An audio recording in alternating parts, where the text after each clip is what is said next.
Find the exact value of each expression in radians. Let's recall a couple of things. Sine inverse of a number in between -1 and 1, we get the value -pi/2 to pi/2. Similarly, for tangent inverse of any real number, that's in between -pi/2 to pi/2, and cosine inverse of a number in between -1 and 1, we get 0 to pi. So in part A, we have sine inverse of 1.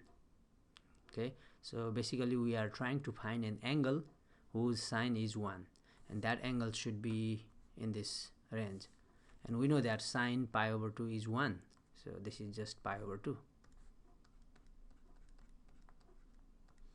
And similarly, cosine pi/2 is also 0.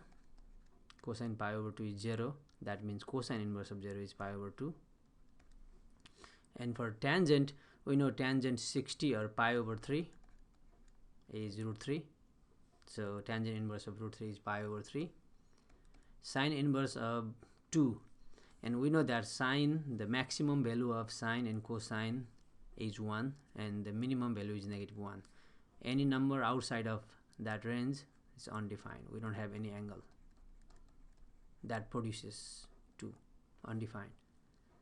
Cosine inverse of 1/2, that's pi/3, because cosine of pi/3 is 1/2.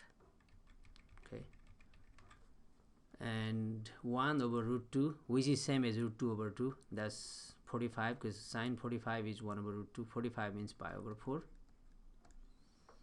And cosine inverse of -1, we know that cosine 0 is 1, and cosine pi is -1, and pi is also in our range, so that's just pi.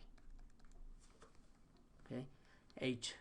Now tangent inverse of negative something, and we know that tangent inverse and sine inverse are odd functions, so whenever we have tangent inverse and sine inverse, we can pull the negative outside.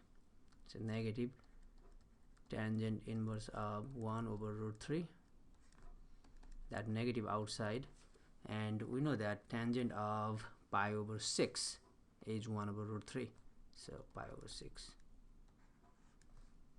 Okay, and same thing here.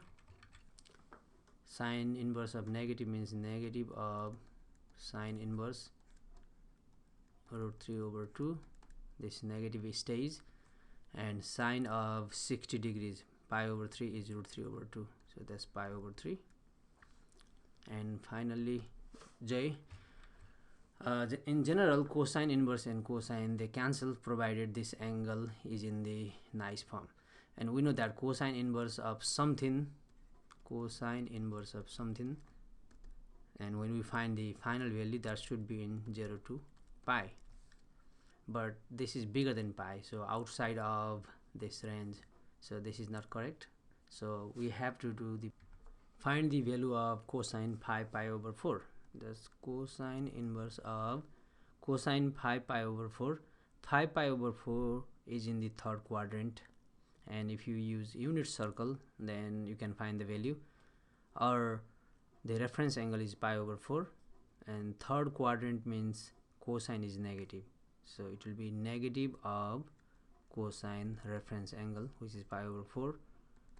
That's cosine inverse of negative cosine pi/4 is 1/√2 or √2/2. Okay, or if you use unit circle, then the x coordinate for pi/4 is -1/√2. Now we want to find the angle in between 0 and pi whose cosine is -1/√2. Without negative is pi/4, so with negative we need to go into the second quadrant, because 0 to pi means either in the first quadrant or in the second quadrant, and we have negative value, so second quadrant, pi/4, pi minus pi/4, so this is 3 pi/4, so this will be 3 pi/4 final.